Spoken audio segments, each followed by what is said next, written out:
Assalamualaikum warahmatullahi wabarakatuh. Pada tanggal 26 Februari 2022 diadakan peresmian Masjid Ar-Rahman Pimpinan Ranting Muhammadiyah Grand Purnama 2 Jalan Trans Kalimantan Handil Bakti. Peresmian dilakukan secara online oleh Sekretaris Umum Pimpinan Pusat Muhammadiyah Bapak Profesor Dr. Haji Abdul Mukti MED. Sedangkan acaranya diisi dengan beberapa sambutan serta tablik disampaikan oleh Bapak Profesor Dr. Suparman Syukur, Wakil Ketua Muhammadiyah Wilayah Jawa Tengah, yang berbicara tentang sadar sebelum mati. Bismillahirrahmanirrahim. Assalamualaikum warahmatullahi wabarakatuh.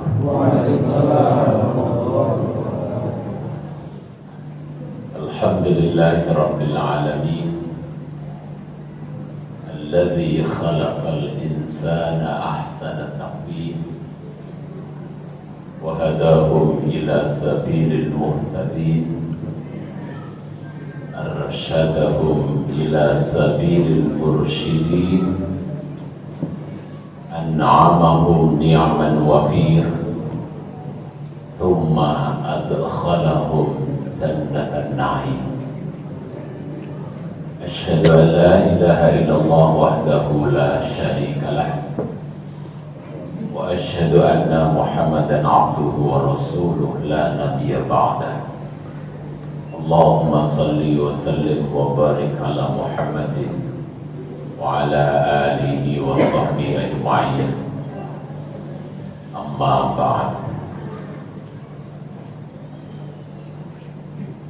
Alhamdulillah wa syukurillah, pada pagi siang hari ini saya bisa sampai di Banjarmasin. Kalau di sini ini Kabupaten Barito Kuala.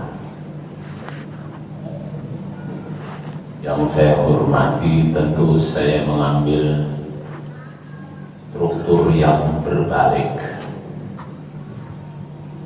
Yang paling terhormat kalau di Muhammadiyah itu justru ketua ranting.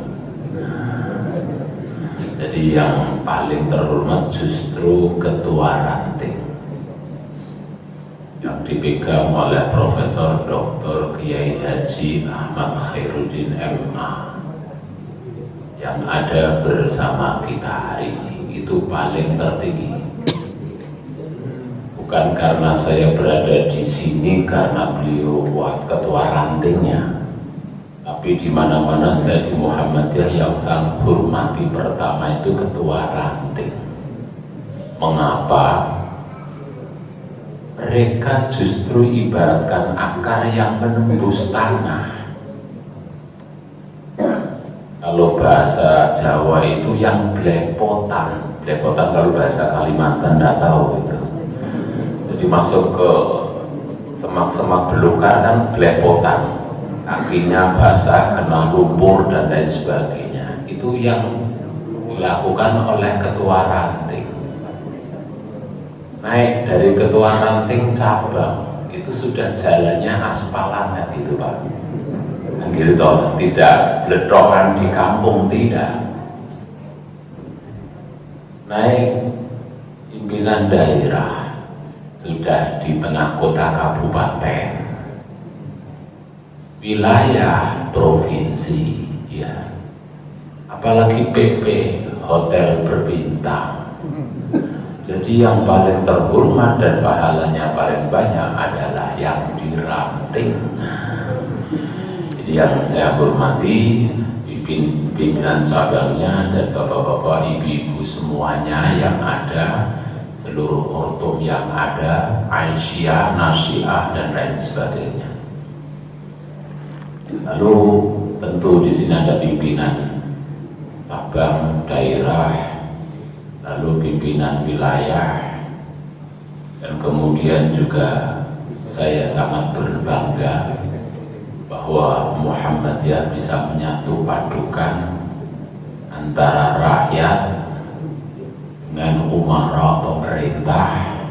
Maka di sini Kami berterima kasih sekali. Rawuh juga bupati, itu benar-benar bupati karena ibu ya, tapi yang rawuh diwakilkan kepada staf ahlinya. Tapi bupati tenanan Yuji Barito Kuala itu. Kalau selain Barito Kuala itu kan Pak Pati dia ya.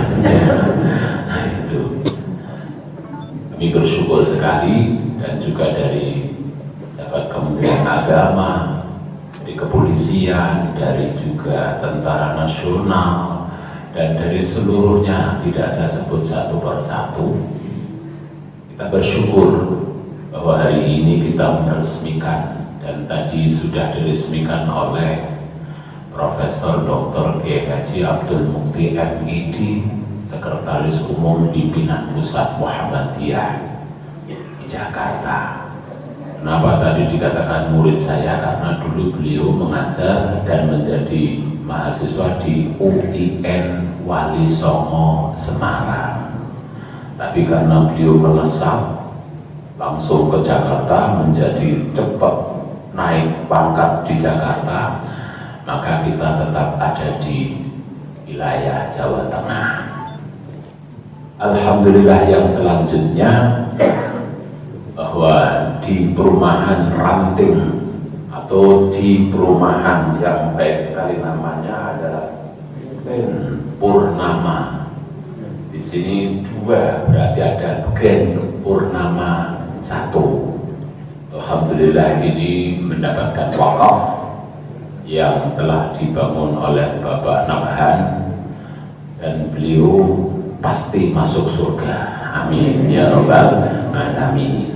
Dan seluruhnya yang memakainya juga pasti masuk surga. Amin. Dan takmirnya dan seluruh pengurusnya juga pasti masuk surga.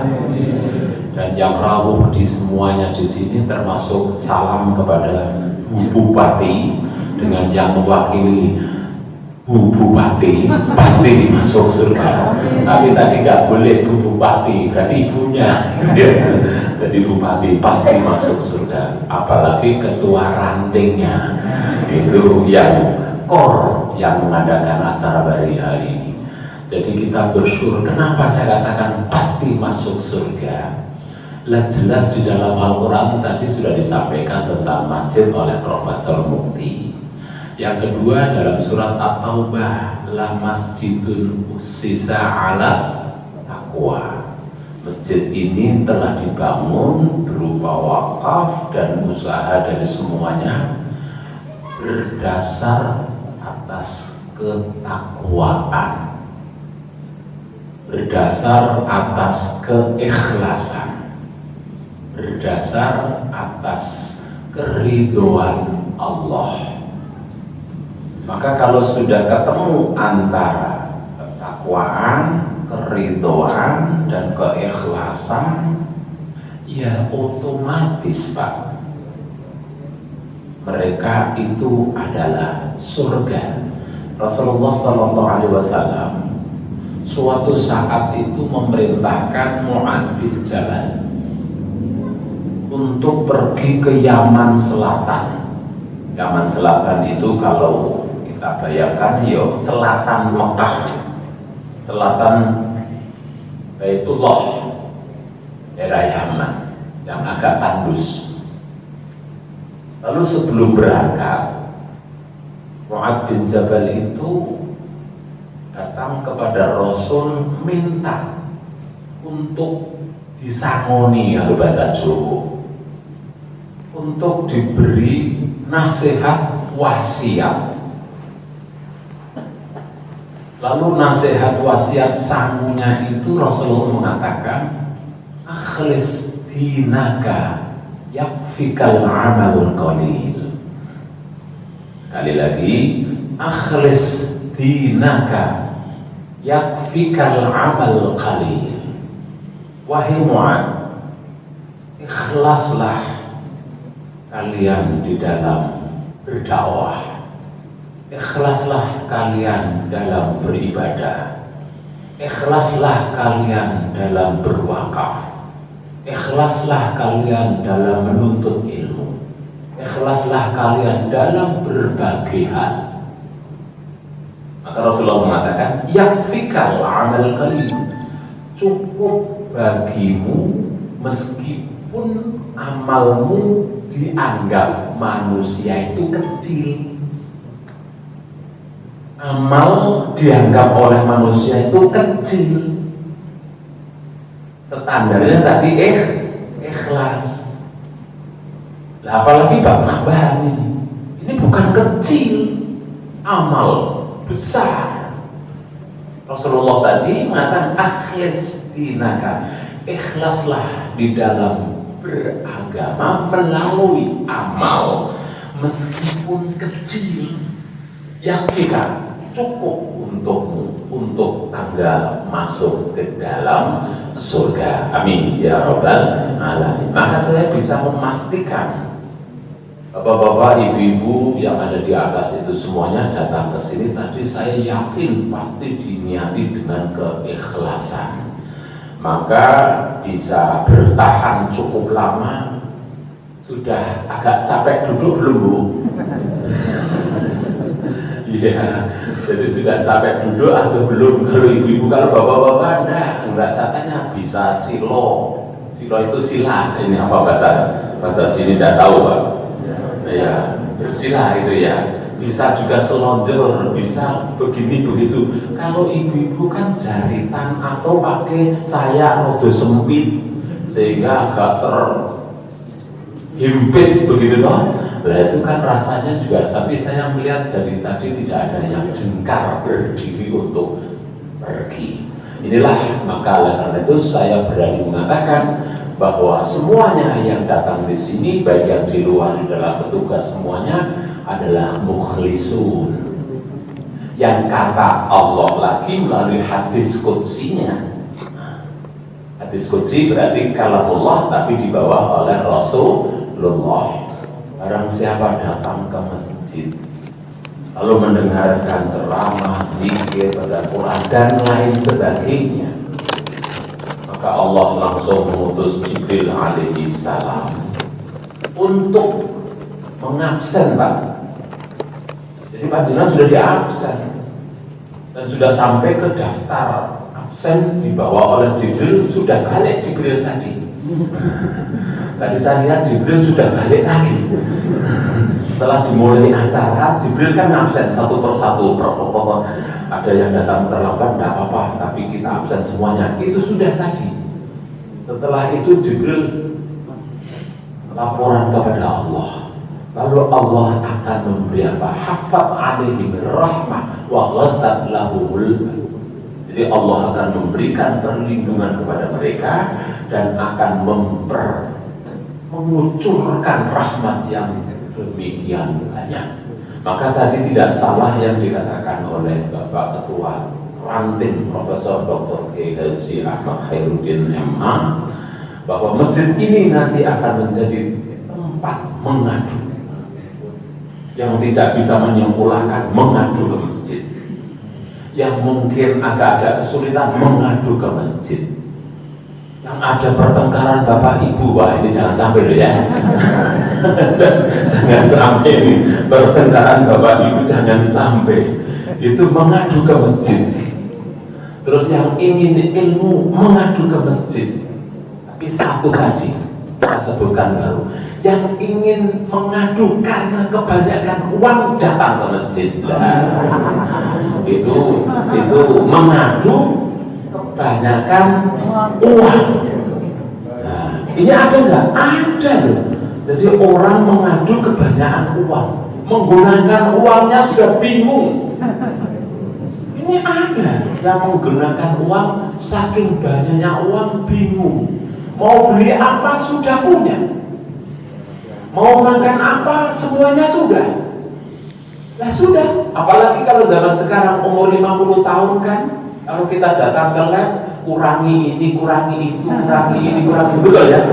Kalau sudah 50 tahun datang ke lab, kurangi ini, kurangi itu. Lalu mau makan apa dengan uang yang banyak sekali? Maka adanya bersyukur dengan rezeki itu, ya tadi Prof Khairudin datang ke masjid mengadu, ada apa Bapak? Saya kebanyakan uang. Itu sangat hebat sekali. Dan ini akan terjadi di Masjid Ar-Rahman ini, insya Allah, di perumahan yang mulia ini, di bawah naungan Bupati kita dan di bawah kita semuanya, insya Allah. Itulah sebabnya saya mengatakan pasti masuk surga. Sekarang pertanyaan saya, pengen cepat masuk surga atau lambat-lambat? Pengen cepat masuk surga atau lambat-lambat? Nah itu. Kalau pengen masuk surga cepat dalam arti tahu situasi kenikmatan di sana walaupun belum sampai surga, mati dulu gitu. Berarti kan harus cepat mati. Bapak Ibu yang dimuliakan Allah, Rasulullah SAW bersabda, Inna a'mara ummati ma baina sittin wa sab'in. Inna a'mar ummati ma baina sittin wa sab'in. Sesungguhnya umur umatku kebanyakan itu antara 60 sampai 70. Nah, 60 70. Jadi bagi yang umurnya 59 11 bulan 29 hari, ya, ini harus benar-benar siap-siap mampu melampungi atau tidak. Sedangkan yang sudah 70, ini Prof Khairudin pensiunnya tahun 70, umur 70, itu juga harus siap-siap.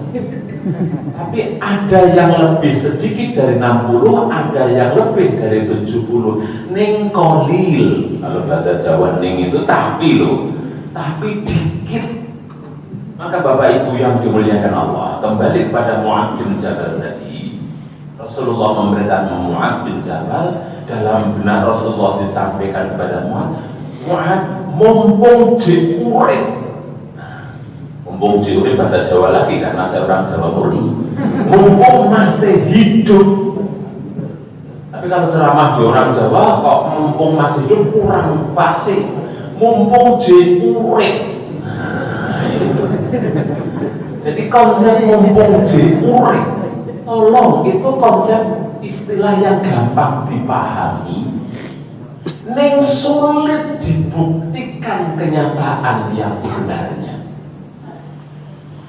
Mumpung diurip itu mudah dipahami, nyatanya diambekan bernafas, tapi sulit untuk bisa dibuktikan dalam kenyataan yang baik. Kadang-kala untuk yang baik saja umpamanya, ya kita jamaah yuk, nggak apa-apa, besok kan masih Allah dino meneh, masih ada hari lagi, kan gitu dong. Mari kita wakaf, ya sekarang dulu ya, nantilah kapan-kapan masih ada kesempatan lain. Bahkan kadang-kala ngomong dengan lebih jauh lagi, Belanda masih jauh, nah, gitu kan, gitu kan. Nah ini orang-orang seperti ini yang menangguhkan kesempatan walaupun 1 second, 1 detik, menit. Ini orang yang lepas dari kontrol dirinya. Maka saya berharap jangan sampai kita punya lepas kontrol diri dari kejiwaan kita kaitan dengan ridwan Allah Subhanahu wa ta'ala. Sebabnya apa? Sebabnya Allah telah berbuat untuk kita semua, dimanapun, kapanpun, dan dalam keadaan bagaimanapun. Itu bahasa Banjarmasinnya whenever, whatever, begitu. Whenever, whatever. When itu kapan, where itu dimana saja, what dalam keadaan apa saja. Kita akan diberi roh ambekan, ngos. Iya Pak ya, sampai panjangan tidur pun ngos. Lah kalau sing rada lagi batuk pilek, iya Pak, ya kan gitu kan. Itu kan terus berjalan, jantung kita tidak pernah berhenti. Jantung kita nggak berhenti loh. Dan panjenengan saya perintah umpamanya sekarang hentikan jantungnya, nggak bisa. Kalau menghentikan nafas barangkali sekian detik, tapi untuk menghentikan jantung itu tidak ada yang mampu. Maupun dia orang mungkar, tidak mungkar, orang yang sugih, yang miskin, semuanya jantung tetap berjalan. Lah harapan Allah sepanjang jantung masih berdetak harus sambung dengan Allah Subhanahu wa taala. Itulah arti tadi mumpung urip. Jangan menunggu saat kapan. Maka sampai-sampai Allah mengatakan di dalam hadisnya menurut Rasulullah, kalau kita mau tidur, ini mau tidur kan mau mati ya tidur, sebaiknya berwudu terlebih dahulu umpamanya. Berwudu di Kalimantan, Banjarmasin, Barito, utara ini, utara ya Mas ya? Barito Kuala. Ini kan air melimpah. Jadi saya datang ke rumah beliau yang bagus lah, menurut saya bagus sekali. Ternyata diceritani bawahnya air. Ternyata bawahnya air. Lalu ini konsep bagus sekali. Konsep atasnya itu rumah, bawah air. Secara metodologis kehidupan itu sangat sehat sekali. Air dari bawah menghembuskan kedinginan di dalam kita. Yang tidur dari atas, udara diberikan begitu cerah. Jadi dari bawah air, dari atas udara, apalagi di dalam air masih ada ikannya lagi, ya Allah ya Rabbi. Ini betapa nikmatnya loh itu. Kalau kita sampai tidak ingat ketika kita harus sambung kepada Allah, walaupun sedetik sesaat, itulah kita dalam keadaan kufrun. Kufrun dalam arti kufrun kepada Allah itu adalah lupa. Yang terkecil kufrun itu kan adanya riya. Karena dia, Rasulullah SAW pernah menyampaikan, ma akhwafa alayya akhafu ar-riya kufrun shaghir. Jadi sesuatu yang paling ditakuti oleh Rasulullah itu justru kufrun shaghir. Lupa, tertutup. Kufur itu artinya apa? Tertutup ya. Hatinya tertutup walaupun sebentar kepada Allah. Itu digambarkan melalui riya. Lah orang riya kok dikatakan kufur apa? Karena dia bisa hidup, bisa ini, bisa itu. Dia tidak mau tendensi kepada Allah. Wah saya begini kan usaha saya sendiri dan lain sebagainya. Kaya raya tapi tidak ingat kepada Allah, itu riya. Wong harta yang diberikan itu dari Allah Subhanahu wa taala. Saya kemarin di Pulau Jawa itu ada Profesor Doktor mantan Rektor Unimus Jamaluddin Darwis. Beberapa pekan yang lampau rumahnya kebakaran. Lalu saya mengucapkan bela sungkawa, beliaunya menjawab, iya Prof, semuanya ini harta milik Allah. Jadi kalau Allah mau mengambil kembali, itu sesaat saja habis. Jadi harta sebanyak apapun, jika Allah mau mengambilnya, sesaat itu habis. Maka oleh karena itu, Bapak Ibu, Ibu-ibu semuanya dan Bapak-Bapak, yaitu saya katakan, mumpung diurip. Jadi mumpung diurip. Nah, umurnya kan diurip 60-70, ya silakan panjenengan pilih yang mana. Kalau saya suruh milih, ya saya belakangan, panjenengan dulu, kan gitu toh, gitu oke. Atau sebaliknya, oke lah dibalik, panjenengan duluan, saya belakangan, ya gitu toh. Atau dipilih yang ketiga, oke saya duluan, tapi setelah panjenengan semua. Itu kalau manusia mau memilih, tapi ternyata nggak bisa milih, maka nggak usah kita khawatir takut mati. Tapi yang kita takuti justru tadi terputus hubungannya dengan Allah Subhanahu wa Ta'ala. Itu yang harus kita khawatirkan. Maka kata filsafatnya Ustaz Khairuddin itu ketika di pondok, berani hidup, tidak takut mati. Takut mati, jangan hidup. Takut hidup, mati saja. Hidup sekali, hiduplah yang berarti, berjasalah, dan jangan ngemis jasa. Keren Pak itu. Berani hidup, tidak takut mati, berarti mensyukuri kehidupan. Kalau berani hidup tidak takut mati, sebaliknya takut mati, bojo urip, berarti dia mengingkari kehidupan. Nah, terus kemudian hidup sekali, hiduplah yang berarti. Ya kita kan hidup hanya sekali. Umurnya 70 tuh gak lama loh. Ustaz Khairuddin ini dulu di pondok itu tahun 85 ya Ustaz ya. Masuk atau keluar? Masuk. Sekarang sudah berapa tahun? 85 sekian itu kan sudah puluhan, 30-an tahun lebih. Itu kayaknya belum lama kami di pondok. Saya tahun 76 Tenggondol tadi katanya di pondok terlalu ketuaan sampai 87, 88 baru boleh pulang. Itu gak lama Pak, tahun-tahun gak lama. Kita COVID dulu corona ya tak? COVID corona, terus sekarang ini ada COVID Omikron, ya toh? Lah Pak mikronnya kapan? Loh, belum. Omikron, ibu mikronnya kapan loh? Jadi kalau kita meratapi nasib terus gak pernah berhenti, itu gak pernah selesai. Wong itu ujian Allah. Maka saya sedikit ini urun rembuk. Yang COVID-19 bukan kita lawan, kan banyak jargon-jargon kita lawan COVID Corona. Kita lawan. Kok terminologi lawan itu nampaknya nggak tepat.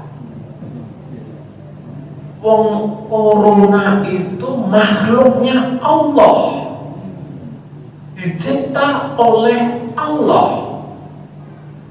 Loh, kok bisa diciptakan zaman Nabi saja sudah ada COVID. Ini namanya beda gitu loh, bukan COVID. Betul. Salah satu korbannya COVID zaman Nabi itu Abul Aswad Ad-Du'ali, seorang ilmuwan ahli nahu. Pasca Nabi itu dia meninggal karena COVID. Maka ketika COVID ada zaman sekarang, ada social distancing, zaman dulu sudah dikatakan oleh Nabi. Kalau kamu COVID di Barito sini atau di Banjarmasin, yuk jangan pergi kemana-mana, kamu tetap di rumah. Itu kan berarti kita ini di rumah tidak boleh berkomunikasi dengan yang lain. Itu sudah ada. Jadi kita cegah, bukan kita lawan, tapi kita menghindar dari corona. Mari kita menghindar dari corona.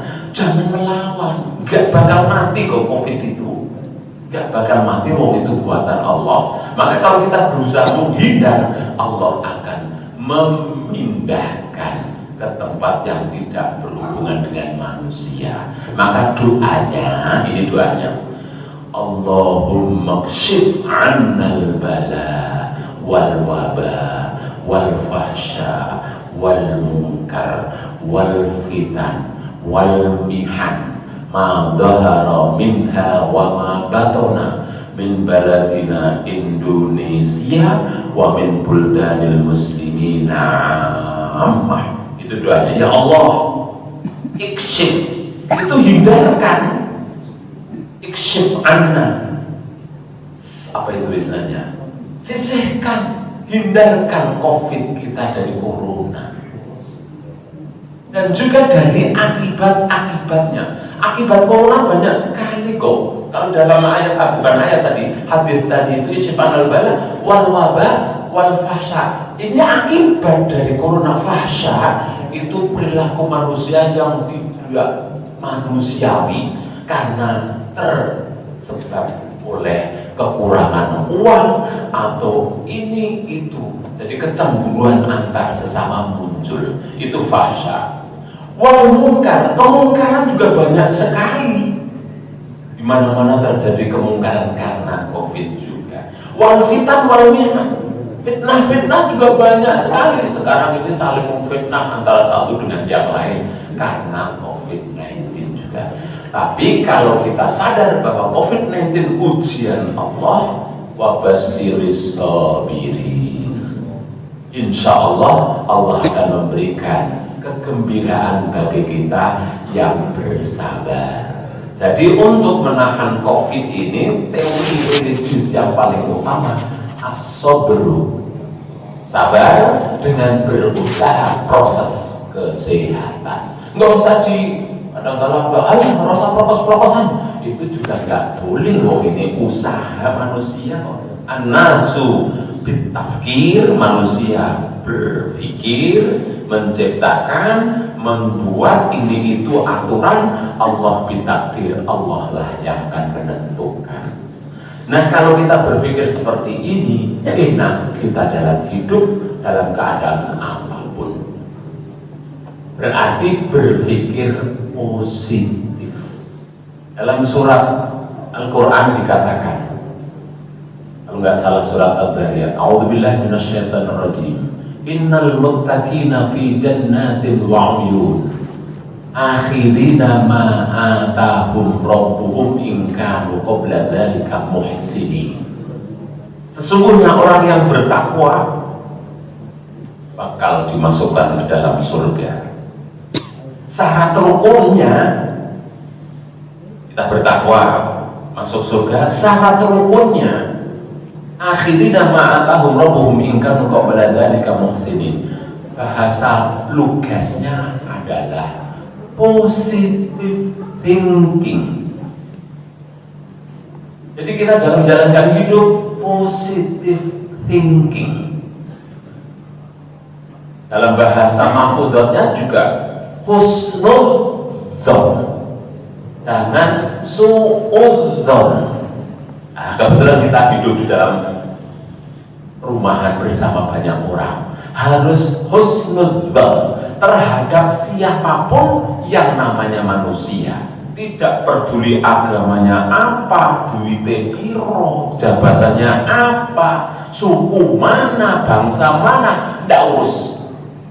Yang penting semuanya itu adalah manusia ciptaan Allah. Inilah yang dikembang-gemburkan di negara kita Indonesia adalah toleransi. Kita bersyukur dengan negara kita. Tidak ada di negara lain seperti itu. Saya pernah ke Mesir, ke Yaman, Masya Allah, udah enak. Yaman ini terus kok. Ini terus. Saya pernah ke Irak, ke Iran itu. Kita dulu dengar perang Iran. Sekarang ISIS itu kalau ketemu orang selain kelompoknya, ces, begitu. Ketika itu saya ke Irak itu ya rodo takut juga. Diceritanya setiap orang yang ketemu ces begitu ISIS. Terus kemudian kita dengar juga Ukraina sekarang sedang mau dijeblok ya oleh Rusia, katakan begitu. Ramai di mana-mana. Tapi di Indonesia alhamdulillah ada sedikit masalah bisa kita selesaikan. Ini peran kita bersama. Karena kita menjaga kehormatan antar satu dengan yang lain. Ini toleransi. Maka kita harus berpikir secara positif thinking. Syarat rukunnya itu. Yang kedua, wa minal laili ma yahjaun. Yang malam hari kita sedikit kurangi tidur malamnya lah. Kira-kira untuk apa Prof ini kalau dikurangi tidur malam? Untuk rumus nomor tidak. Kurangi tidur malam untuk sholat malam. Ini setelah kita positive thinking, selalu bersyukur kepada Allah, sehingga tidurnya juga segar. Maka ketika bangun malam, kita sholat malam tahajud. Itu syarat rukun yang kedua kalau kita ingin menjadi orang yang bertakwa dimasukkan dalam surga. Positive thinking, selalu bersyukur kepada Allah, dengan tetangga, dengan siapapun, apalagi suami istri. Jangan sampai ada dusta di antara kita. Ya Allah, saya membayangkan rumah sekarang kan di perumahan ya. Di perumahan kalau tipe-tipe yang RSSS itu kan ya pintunya satu, Pak. Ya Pak, nambah itu kalau RSS rumahnya pintunya kan satu. Mau keluar di pintu satu, mau masuk di pintunya satu, depan tok itu. Kalau dengan suami istri ada masalah, ada dusta, itu kayak apa rasanya? Mau keluar kepedok itu apa? Berpapasan. Mau ke dapur berpapasan. Mau nonton TV konangan itu ketahuan. Gitu. Mau ke kamar, kamarnya hanya satu. Nah, mau kemana lagi? Pasti pedok dengan istri dan suami. Jikalau ada dusta di antara kita, rasanya Masya Allah dunia tidak nyaman. Itu sudah dinyanyikan oleh Bruri P5 zaman dulu. Zaman orang-orang dulu masih ingat ini. Di dalam mimpi, di dalam tidur kita berjanji. Ingat gak Bu? Lagu itu? Ingat gak? Kita bersama, kita bersatu, bergandeng tangan. Tengkoan saya manten anyar, gitu. Karena masih manten anyar, gandeng tangan. Di alam nyata apa yang terjadi, kita terkadang berbeda rasa. Lah mulai setelah 6 bulan sumbangannya habis, gitu loh. Mulai ada beda rasa. Aku begini, engkau begitu. Apa putusannya? Sama saja. Waduh, mulai perasaan. Diulangi lagi. Di dalam mimpi, di dalam tidur kita berjanji. Terus kalau pagi hari membuka pintu, buka jendela bersama-sama. Jadi cengkoannya manten anyar, gitu. Itu karena manten anyar kemana-mana bersama. Tapi lama-lama coba lihatlah apa yang terjadi. Kita terkadang berbeda rasa. Aku begini, engkau begitu, sama saja. Wah, mulai lama-lama mencari penyelesaian. Datang ke ibu bapaknya, ibu bapakku, ayah bundamu, entah kemana. Jadi bapak ibunya juga nggak bisa menyelesaikan. Ingin bertanya, aku tak tahu kepada siapa. Kan gitu. Yang penting ada dusta, tetap ada dusta. Nggak terselesaikan. Bapak ibunya menjawab, dulu nikah golek dewi, urusi dewi, itu kan gitu tau. Terus terakhir, air mataku dan air matamu. Terusnya apa Bu? Apalah gunanya aku begini, engkau begitu. Kira-kira akhirnya apa? Sama saja. Kalau umpamanya di luar besebekan, aku begini, engkau begitu, pegatan saja. Itu kalau bahasa Jawa. Nah ini kalau terjadi kayak gitu kan gak enak. Maka harus ada positive thinking. Nah ini yang pertama. Yang kedua, setelah positive thinking, maka bisa melanjutkan apa? Menambah ibadahnya. Lah ini ada masjid. Kata Rasulullah SAW, orang yang tidurnya tadi berwudu, berdoa, terus kemudian tidur malam hari bangun, sholat malam, lalu berzikir, kata tadi Al-Quran, yang ketiga adalah wabil ashari hum yastaghfirun. Jadi positive thinking, lalu kemudian tidur malam dikurangi untuk sholat malam, setelah itu dilanjutkan wabil ashari hum yastaghfirun, beristighfar, berzikir pada malam setelah sholat tahajud, menunggu datangnya subuh.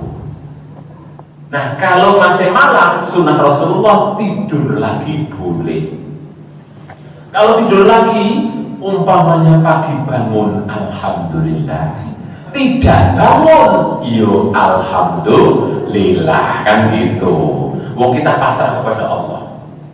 Setelah itu Bapak Ibu yang dimuliakan Allah, yang keempat syarat rukunnya untuk bisa masuk surga orang yang bertakwa. Wa fi amwalikum haqqun lis-sa'ili wal mahrum. Di dalam harta kita, ini sudah dibuktikan oleh Pak Nata. Dalam harta kita itu ada milik hak orang lain. Jadi wa fi amwalikum haqqun lis-sa'il wal mahrum. Jadi kita bukan artinya bersedekah, enggak. Itu memang di dalam harta kita ada numpuk di situ milik orang lain. Lah bahasa kita sedekah kan gitu loh. Tapi sebetulnya terminologi istilah yang paling mendasar bahwa itu bukan hartamu. Itu harta orang lain. Jadi kalau kita memberikan itu sebetulnya bukan kita bersedekah dalam arti memberi, enggak. Itu memang memberikan haknya dia. Maka kalau kita mempunyai kelebihan dan tidak memberikan, itu sudah dicatat apa namanya? Rekeningnya. Tidak diberikan, itu sebetulnya kita yang salah. Oh, itu hak untuk orang lain. Nah, orang lain tadi kan sangka baru datang dikasih lagi. Yang kurang biaya sekolahnya mengadu, yang kehidupan sulit bisa mengadu. Lah diselesaikan dari itu. Wa fi amwalikum haqqun lis-sa'il wal mahrum. Di dalam hartamu ada hak milik orang lain. Jadi bahasa yang mendasar hak milik orang lain. Kalau kita tidak berikan hak itu, berarti kita mencuri. Minta maaf, ini kata kasar ya. Tapi itu terminologi istilah Al-Quran begitu. Wa fi amwalikum haqqun. Fi amwalikum itu khobar muqaddam. Nah, kalau ilmu nahwu ini Ustaz Khairuddin, haqqun itu mubtada muakhkhar. Jadi hak untuk orang lain itu harus diberikan karena itu bukan hartamu. Nah itu lah media untuk pemberian itu ya tadi ada pengaduan dari orang yang sugih, sulit menggunakan uang, datanglah ke sini mengadu dengan membawa uang, kan gitu toh. Nah ini saya kira ini sudah tepat sekali masjid ini diresmikan dan hari ini juga sudah segini banyak yang bisa rawuh di sini, maka saya katakan tadi pasti ahli surga. Sedangkan syarat rukun yang kelima ini adalah keikhlasan yang tadi sudah saya katakan harus mendasari semua. Karena apa? Di dalam Al-Quran dikatakan kalau kita umpamanya untuk sedekah males, bangun malam males, positive thinking males, asal begini begitu ragelem secara ikhlas. Ini ditanyakan oleh Allah, wa fi anfusikum afala tubsirun. Di dalam jiwamu, hatimu itu ada sesuatu. Sesuatu itu apa? Tidak disebutkan oleh Allah. Tapi kita bisa melihat, bisa merasakan.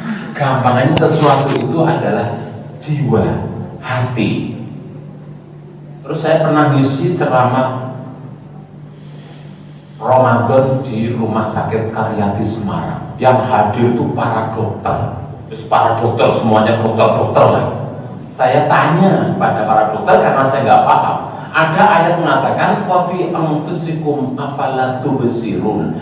Dalam dirimu ada sesuatu. Di situ disebut wa fi anfusikum, dirimu. Lah, dirimu itu jiwamu atau hatimu atau apa, saya nggak paham. Afala tubsirun, apakah kalian tidak sadar?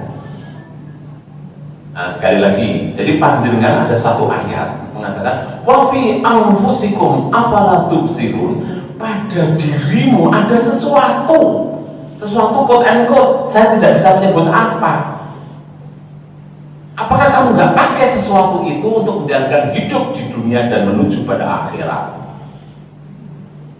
Jawabannya ada pada jiwa kita masing-masing, dan saya kira semuanya pasti menyadari, kok saya urip begini ya, kok saya begini ya, kok saya kurang begini, kok begini kok. Ini bisa dirasakan. Tapi perasaan itu kadangkala dianggap biasa. Akhirnya sudah biasa-biasa hidup, tidak menyadari itu. Lah terus saya tanya, itu sesuatu yang quote and quote itu apa Pak Dokter? Nggak bilang begitu. Para dokter juga nggak bisa menjawab, nggak bisa juga saya menjawab Pak. Itu letaknya di mana? Juga saya nggak tahu. Roh itu letaknya di mana coba Pak?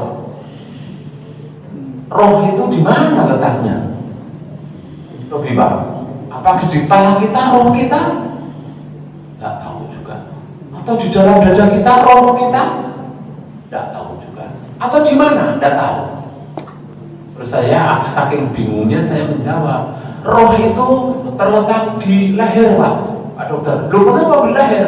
Ternyata kalau lehernya dipotong semuanya mati. Begitu. Akhirnya karena tidak bisa menjawab. Ya sudah, silahkan pahami sendiri-sendiri roh yang ada dalam jiwa kita. Wa fi anfusikum afala tubsirun. Itu untuk mengambil kesadaran jiwa kita bahwa kita ini ada punya sesuatu di dalam hati nurani kita, akan kita manfaatkan apa dan lain sebagainya untuk apa? Tolong itu ditanya masing-masing. Tapi Rasulullah SAW kemudian menafsirkan hal itu. Apa tafsirannya Rasulullah? Bahwa di dalam jiwa kita itu ada gumpalan. Gumpalan itu dari suatu peredaran darah. Lalu apa itu? Kata Rasulullah, akhirnya al-qalb. Maka akhirnya ketemu al-qalbu. Nah, maka qalb itu kita kalau berdoa tentang hati, ya apa itu? Muqallibal qulub. Jadi kalau kita sedang keadaan apapun, goncang, takut, pedih, sedih, marah, dan lain sebagainya, langsung istighfar menghadap kiblat, langsung berdoa kepada Allah. Allahumma ya muqallibal qulub, tsabbit qalbi ala dinik. Ya Allah, Engkau yang bisa menetapkan berbolak-baliknya hati, gundah-gundah macam-macam. Tsabbit qalbi, tetapkanlah hatiku ini untuk bisa mengikuti perintah agamamu. Terus yang kedua, Allahumma ya muqallibal qulub, tsabbit qalbi ala ta'atik. Ya Allah, tentukanlah hatiku supaya bisa memastikan untuk melaksanakan perintahmu. Ternyata Bapak Ibu yang dimuliakan Allah, di dalam jiwa kita ini ada ketentuan agama, ada perintah Allah, ada pelaksanaan apa yang diperintahnya. Maka saya tadi pagi melihat sebuah hadis bahwa orang itu, ulama itu, orang yang pandai, orang yang paham, orang yang terbagi tiga. Yang pertama apa? Alimun billah, orang itu paham terhadap Allah, paham. Lalu syariat paham, ngerti, sadar. Walakinnahu laisa bi'alim bi amrillah, akan tetapi dia tidak paham terhadap perintah Allah. Ini yang pertama. Jadi dia tahu, sadar, beriman kepada Allah, tapi dia tidak tahu apa yang harus dilakukan dari perintah Allah. Meskipun dia takut kepada Allah, tapi takutnya orang yang seperti itu hanya takut yang kelabu. Ini yang pertama. Kita milih yang mana nanti. Orang yang kedua, Orang itu alimun billah, pandai, ngerti, sadar terhadap Allah dan beriman. Wa alimun bi amrillah, dan dia tahu, sadar untuk melaksanakan apa yang diperintahkan Allah. Dua itu dilengkapi wa huwa yahshal billah, dan dia takut kepada Allah.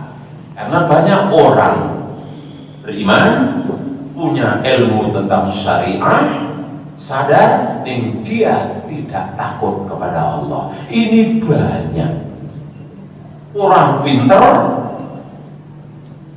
profesor, doktor, umpamanya nyuwun sewu, kiai, haji dan lain sebagainya, tapi ada juga dari mereka yang hanya pinter, ngerti, sadar tentang Allah, ngerti tentang perintah Allah, tapi tidak takut kepada Allah. Maka yang kedua ini, ngerti tentang Allah, sadar tentang Allah, ngerti tentang perintah amalan yang harus dilakukan dari Allah, dan dia juga takut kepada Allah kalau tidak mengamalkannya. Lah inilah mudah-mudahan semua kita yang ada di masjid ini